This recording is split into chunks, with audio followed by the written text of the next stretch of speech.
ក្រោយពេលយើងប្រើមកឃើញថាស្រូវនេះវាមានបែកកូនច្រើនស្មើគ្នាល្អកូនហើយញ៉ាំមេចិត្តប៉ិននេះឥឡូវហើយរឹសវាវែងល្អរឹសច្រើនស្លឹករឹងល្អការដាំដុះដំណាំឆ្លាតវៃស្របទៅតាមបម្រែបម្រួលអាកាសធាតុនៅកម្ពុជាជំរាបសួរខ្ញុំឈ្មោះមិត្តចនាជាបុគ្គលិកបច្ចេកទេសរបស់ក្រុមហ៊ុនជីសញ្ញាក្បាលក្របីថ្ងៃនេះយើងចុះមកមើលស្រែបង្ហាញដែលមានទីតាំងស្ថិតនៅភូមិព្រែកផ្ដៅឃុំកំពង់ត្បៃស្រុកកំពង់ត្បៃខេត្តព្រៃវែងស្រែនេះយើងប្រើប្រាស់ពូជប្រភេទ OM ដែលយើងប្រើប្រាស់ពូជចំនួន120គីឡូលើផ្ទៃដីមហត្តាថ្ងៃនេះយើងមកជួប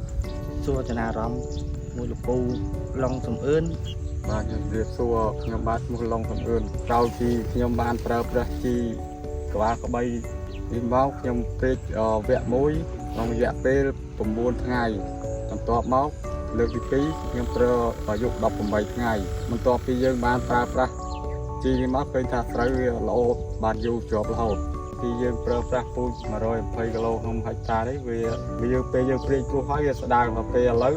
ក្រោយប្រើប្រាស់ជីមកវាបែកឡើងចិត្តដល់ឥឡូវបែកគុំមកចិត្តដីក្រោយពីយើងបានតាមរបៀបនេះមកវា